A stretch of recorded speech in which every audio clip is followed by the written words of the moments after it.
Welcome back to the Niners Nation podcast. Okay, we are very pleased and privileged to be joined by a very special guest. Fresh off the 49ers win over the Atlanta Falcons, we have from NBC Sports Bay Area and former 49er, Donte Whitner. Donte, thanks for some time today. Oh, thanks for having me, guys. No problem at all. And let's just start with the defense. A fantastic performance by the 49ers on Sunday. They have all this trouble in the secondary, but so far it hasn't come back to bite them. How? But it's unsustainable. You have to know that as you go forward and get ready for the playoffs, you're going to see better and better teams. And it starts this week with the Tennessee Titans. You have a break with the Houston Texans, who's probably 33rd ranked in the NFL out of 33 teams. And then you'll have the LA Rams coming up for the finale. Which are games that they obviously want to win. It's a way to build momentum and get you ready and prepared for the playoffs.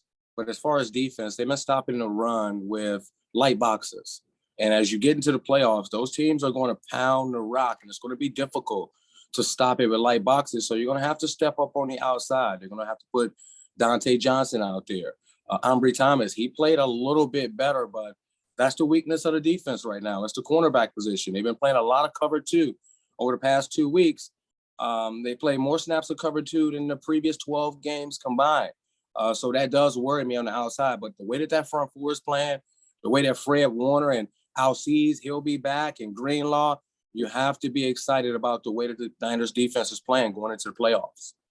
Do you think the cornerback position will come back to bite them? Because we know in the playoffs, we're talking about Dak and the weapons that he has. We're talking about Tom Brady and the weapons that they have, Matt Stafford, Odell Beckham, Kupp. So they have a lot of guys. And you talk about Ambry Thomas, he looked a little bit better. It helps that he's in position, but still it feels like a struggle to play the ball in the air.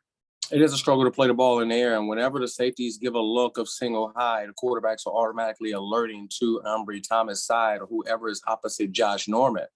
And prime example was the touchdown throw on the Sluggo versus Cincinnati.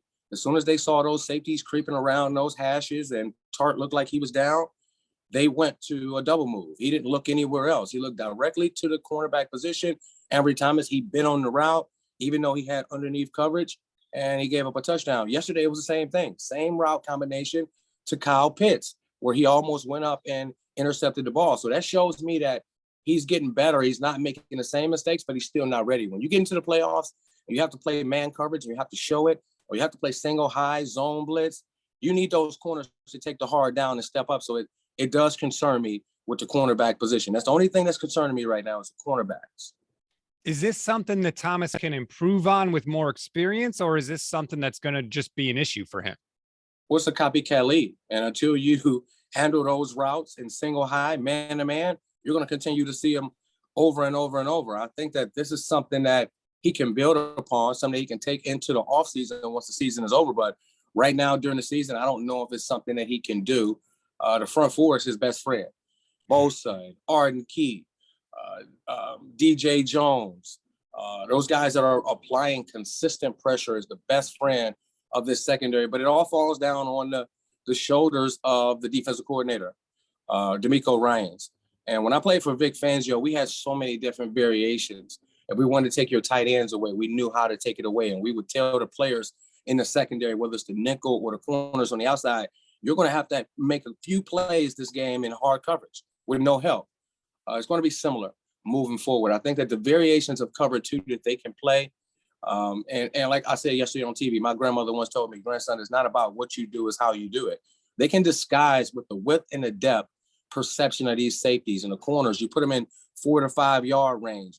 Your wheel linebacker and your nickel, they mirror each other on both sides. If you can give that quarterback that same look upon the snap of the ball, your safeties are really good with their shoulders and not just running and turning their hips and going to the middle of the field. Similar to that route that they threw to Jamar Chase on that double move, if Jimmy Ward was just to move slightly to the left, if Ambry Thomas was to move up to 4 yards, and at the snap of the ball, Ward take 3 read steps, back pedal steps with his shoulder square, and not just go to the middle, you'll take the quarterback off of that read. Now he's thinking, oh, it's too much width over there in depth. He might be able to cover over the top. Let me go through my second, third, fourth read. That's how you manipulate quarterbacks and get them off of the young rookie, but they're not doing that in the second secondary, and it really concerns me. I think just with saying that, it's tough for one of the single high safety, because if you overhelp this way, now you're leaving Josh Norman on an island. If you overhelp this way, now you're leaving the rookie cornerback who's in his second start now on an island. So it's almost like a catch-22. But with talking about the defense, if we ignore those two on the outside and we're looking right down the pipe, this is like one of the best defenses in the NFL. Defensive line, the linebackers are flying around, and the safeties are really aggressive in the run game. So do you think that the 49ers are at least trending in the direction that this is a team that nobody wants to see in the first round? Absolutely. The way that they pack the run game, they're physical, the different variations and confusing defenses, the way that Jimmy Garoppolo is being effective, not putting the ball in harm's way, understand where to go with the football. Yesterday, they threw some surprise zero blitzes, and Jimmy didn't blink. I like that. I like that moving forward. The defense up the middle, pretty much top 5 strongest defense in the league. But when you look on the outside, that's where they're deficient. And you spoke about, if you lean this way, if you lean that way, you're leaving one guy, but is both safeties working in unison? It's Tartt. When he's coming down to insert, if you keep both safeties back with depth and width, Tartt can play his in-the-box technique from that same position. He can look like he's playing cover 2 over top of Josh Norman and slightly walk down if he has to play the run on the run, and they both look the same. So if they both sit there back deep, and then Jimmy Ward takes a couple steps backwards to straight back, then go to the middle, the quarterback doesn't know. He doesn't know if you have help over Josh Norman. He doesn't know if you have help over Ambry Thomas on the other side. And by the time he figure it out, guess what? You have Bosa and these guys rushing. He don't have all day to sit back there and say, oh, well, this safety is here. He's here. It's all depth and width. I learned that from some of the best. Ed Donatel, Vic Fangio, and we confused all the top-tier quarterbacks in our years. Drew Brees, Tom Brady, when we went up to New England. We played Aaron Rodgers. We never lost to him. All because of depth, width, and perception of the safeties, the corners, nickel, and wheel, all looking the same each and every play. Whether it's man, zone, cover 2, cover 4, he never could tell until post-snap. And by that time, we have Alden Smith and Ahmad Brooks breathing down his neck. You don't have time to figure it out. So you mentioned Alden Smith. He, of course, has the 49ers team record for single-season sacks in a season with 19 and a half. Bosa is up to 15 now. He had another sack on Sunday, forced a fumble as well. Do you think that Bosa can get to Smith's record, and how do you compare those two guys? Absolutely, he can get to that record. And I think if he does get to that record, he should be up for serious consideration for Defensive Player of the Year. And not just because he's Bosa, not because he gets sacks or he's ambidextrous and can line on the left, a line on the right, balance sack totals, tackles for loss, the way that he sets the edge in the run, but because of half of his sacks are coming in the fourth quarter and overtime. That's crunch time when you have to step up and your team is depending on you.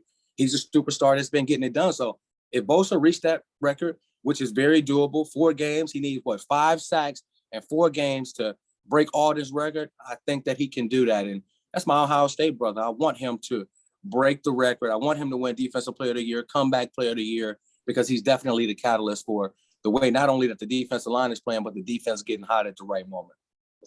So talking about getting hot, and the Falcons we're just what the doctor ordered, because that's who you want to play, even if you're struggling, whatever it may be. How much of yesterday was just the 49ers rolling or just the Falcons being the Falcons?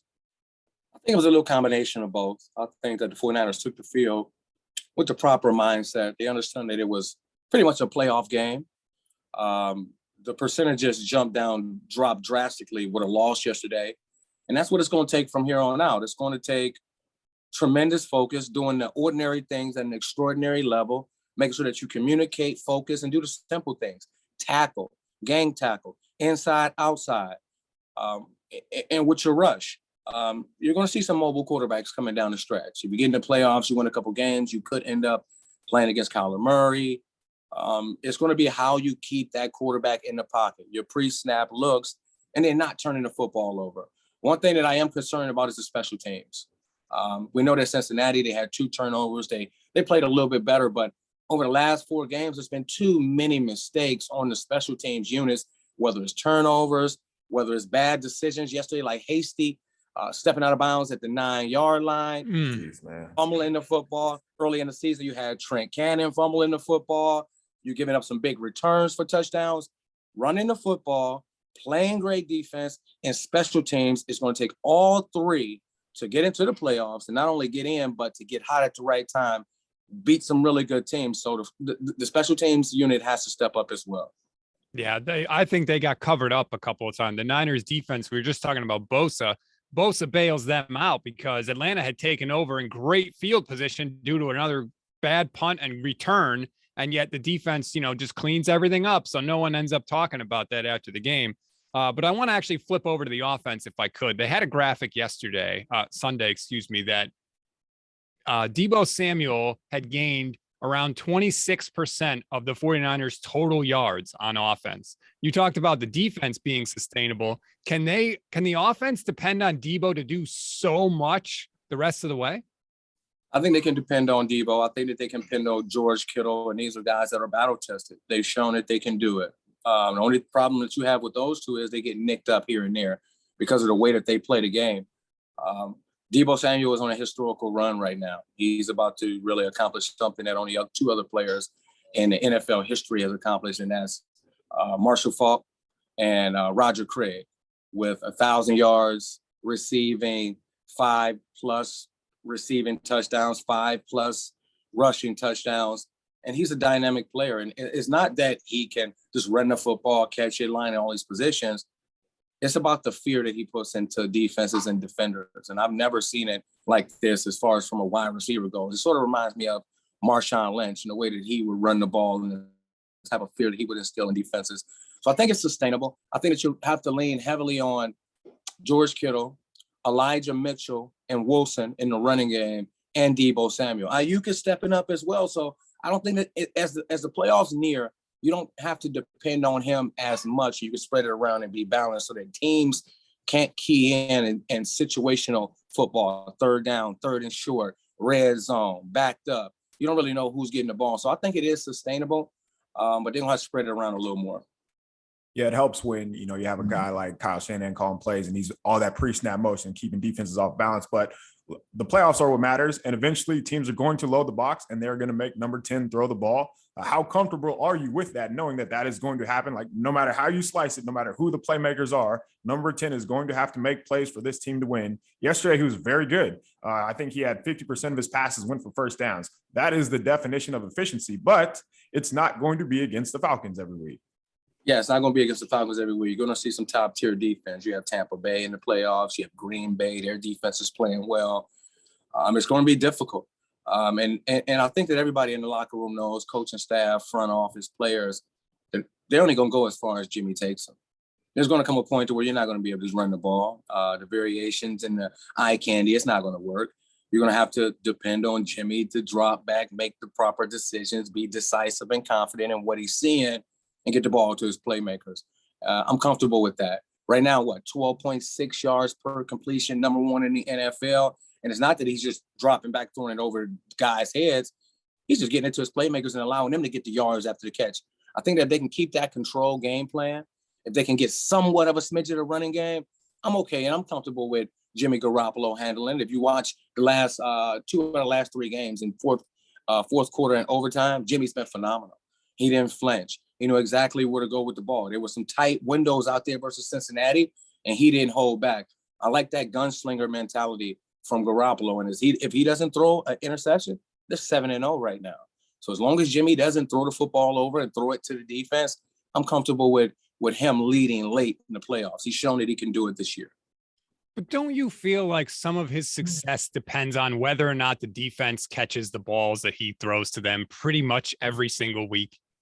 Yes, I think that a lot of his success depends on that. And a lot of his success comes off of the running game. When they're having a good day running the ball, defense is off balance, there's a lot of open windows out there. There's a lot of tricks and RPOs and play action rollout game that, Shanahan will utilize. So I'm okay with that. But as the running game goes, Jimmy gets better. As the defense plays better, Jimmy gets better. So it'll be all on his shoulders in the playoffs. Is there a position group on this team that's good enough to carry them to a playoff victory? So is it the trio of Ayuk, Kittle, and Deebo, just with their explosive plays? On the other side of the ball, is it going to be Nick Bosa, Eric Armstead bowling over people, Arden Key moving inside, being a mismatch against guards? Like, is that position group deep enough? Because maybe that's what it's going to take for the 49ers to come out ahead in the wildcard round. Yeah, I think they're going to have to lean heavily on the defensive line. Arden Key, I think what he has a sack in with 5 consecutive games from the interior. Bosa, 15 sacks, top 3, top 5 in the NFL. I think that they can lean on that defensive line. I think they can lean on that offensive line, and in particular that left side. Lincoln Tomlinson, the Trent Williams guy. Trent Williams guy who deserves a lot more respect than he's getting right now in the league. I think he has a 99 Pro Football Focus rate, which is out of this world. I think that they're getting stronger and stronger. They can lean on that left side, but yeah, the skill guys, the Yak Bros, they've been everything that they were built to be coming into the season. Ayuk got out of the doghouse. He's getting better and better. I think that that's a group that can uplift this team. George Kittle, Ayuk on the outside, Deebo Samuel. They have a bunch of groups that can lift this team to a playoff win if they need be. Speaking of the playoffs, this is a 2-part question here. 1, who do you think is the best matchup for the Niners? And 2, the players are definitely looking at the standings, picking out which team they want to play, right? Yeah, the players are definitely, looking at which team they want to play, but you don't have any control over that. But if they could pick out, and you might think I'm crazy, I would say Arizona. I would say that Arizona. Not crazy at all. Yeah, the Arizona Cardinals is something that the 49ers would probably like to see in the playoffs. They understand their DNA. They play them twice a year. DeAndre Hopkins went down with an injury where they're coming off 2 consecutive losses. It looks like they're hitting a part in their season where they're on a downslide. And they don't want to see the 49ers, a team with a really good running game, a defense that understands their DNA. The last time they played Kyler Murray, he couldn't get outside the pocket. They held him in check. I would say the Arizona Cardinals is who the 49ers should possibly want to see early on.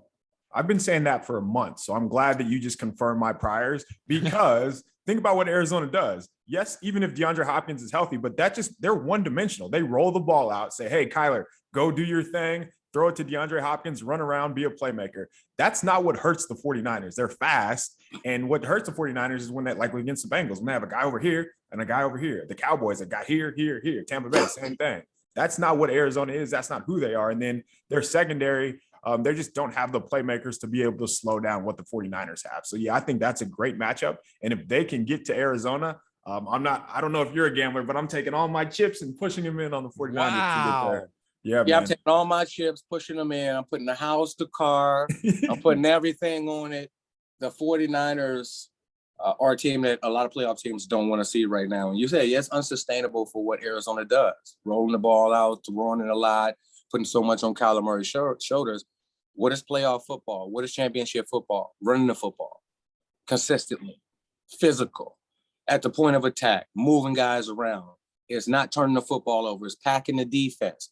3 yards per carry yesterday. That was phenomenal. Mike Davis, he runs hard. Cordell Patterson, how did they do it? I don't know. They were just playing with leverage. They came with an attitude. They were physical, and they understood that it was a run first, take away to run and put the ball in Matt Ryan's hands. It's very sustainable. It's sustainable the way that the 49ers play. It's not sustainable the way that Arizona plays, especially when you're in pursuit of a championship. So I like the 49ers matchup. If you win that game, what it'll do for the momentum, for the 49ers and the confidence for knocking out the top 1 or 2 seed could possibly propel them to the Super Bowl. This is the last one that I have, just because you talk about how they played stopping the run yesterday. I thought Fred Warner played with a level of intensity and aggression that I really haven't seen in a while from him. After the game, he spoke about what DeMeco Ryans has meant to this team. To me, he has been outstanding this year. To be able to be as successful as they are without competent cornerbacks on the perimeter, with just shuffling the injuries. Yesterday, they played without 2 of their top linebackers next to Fred Warner, and still they were able to pretty much shut Atlanta down. I think just his coaching level has been unreal this season. What do you admire most when you watch DeMeco Ryans? Well, that he's a former player first and foremost, and he understands it. In the past, when they've had deficiencies at cornerback, they probably would have just stayed with the normal cover 3 and single high on the outside. He's shown variations. He's shown that he's not egotistical in a sense of, oh, my system works no matter who we plug in there. He's making corrections. He's making adjustments based on the personnel that he has to play. And I like what he's doing. And you speak about Fred Warner, and he'll never come out and say it, but if you watch the film from early in the season, those interior defensive linemen were getting pushed around. Right, Eric Armstead, a lot of times they weren't taking a double team. They were sliding that back shoulder out, trying to make that play from the backside, allowing those offensive linemen to scoop up and get their hands on Fred Warner and Greenlaw. It's very difficult when you have to play that way. They're keeping him clean now. The way that they're penetrating, taking on 2 blocks, allowing him to see where he has to go and get there, that's why he's playing fast and physical. That's why he's playing with no hesitation, is because the guys in front of him are stepping up their game.